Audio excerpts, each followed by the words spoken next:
కొన్ని నెలలుగా సైలెంట్గా ఉన్న బాక్స్ ఆఫీస్ను షేక్ చేసేందుకు దూసుకొస్తున్నాడు man of masses junior NTR. పాత రికార్డుల దుమ్ము దులిపేందుకు దేవర మూవీతో తారక్ సిద్ధమవుతున్నాడు. తెలుగు నాటే కాదు, నార్త్లోనూ బాక్స్ ఆఫీస్ వద్ద వసూళ్ల వర్షం కురిపించాలనే ఉవ్విళ్ళూరుతున్నాడు. కొడితే ఏనుగు కుంభస్థలాన్ని కొట్టాలనే జోష్లో ఉన్నాడు.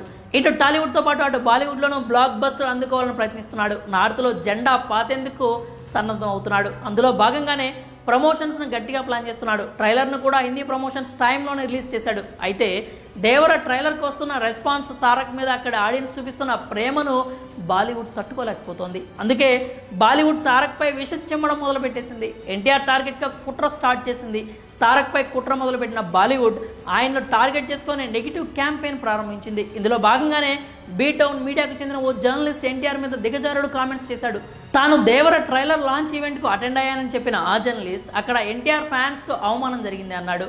అభిమానుల్ని వెనక సీట్లలో కూర్చోబెట్టారని చెప్పాడు. ముందు వరుసలో సోషల్ మీడియా ఇన్ఫ్లుయెన్సర్లను కూర్చోబెట్టి వాళ్లతో జై ఎన్టీఆర్ అంటూ స్లోగన్స్ ఇప్పించారని తెలిపాడు. ఇదంతా పెయిడ్ ప్రమోషన్స్లో భాగమంటూ అడ్డగోలు వ్యాఖ్యలు చేశాడు.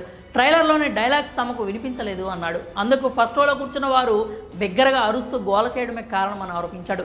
ఎవరు ప్రశ్నలు అడగాలనేది యాంకర్ డిసైడ్ చేశారని, ఆ రిపోర్టర్స్తో తాము చెప్పిన క్వశ్చన్స్ అడిగించారంటూ చెత్త కామెంట్స్ చేశాడు.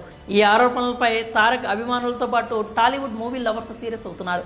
కెరీర్లో ఎన్టీఆర్ చూడని సక్సెస్ లేదు. నూనూగు మీసాల వయసులోనే వరుస సూపర్ హిట్స్తో టాప్ స్టార్గా అవతరించాడని అంటున్నారు. క్రేజ్ పాపులారిటీలో ఆయనకు ఆయనే సాటి అని, అలాంటి వ్యక్తి పెయిడ్ ప్రమోషన్స్ చేశాడని చెప్పడానికి నోరేలా వచ్చింది అంటూ సీరియస్ అవుతున్నారు. తన సినిమాతోనే దిమ్మ తిరిగే జవాబిస్తాడని, ఇలాంటి చెత్త పనులు మానుకోవాలంటూ బాలీవుడ్ పై ఫైర్ అవుతున్నారు. హిందీలో ఇతర హీరోలను అంత ఈజీగా సెట్ కానివ్వరని పలువురు అంటున్నారు. తమను దాటిపోతారనే భయంతో విషం చింపుతుంటారని, అందులో భాగంగానే ఈ స్థాయికి దిగజారారు అని చెప్తున్నారు. తారక్పై నెగిటివ్ క్యాంపెయిన్లో భాగంగానే ఇలాంటి విమర్శలు చేయిస్తున్నారంటూ సినీ ప్రియులు ఆగ్రహం వ్యక్తం చేస్తున్నారు. మరి ఈ ఇష్యూపై మీ అభిప్రాయాలు ఏంటో కామెంట్స్ రూపంలో తెలియజేయండి.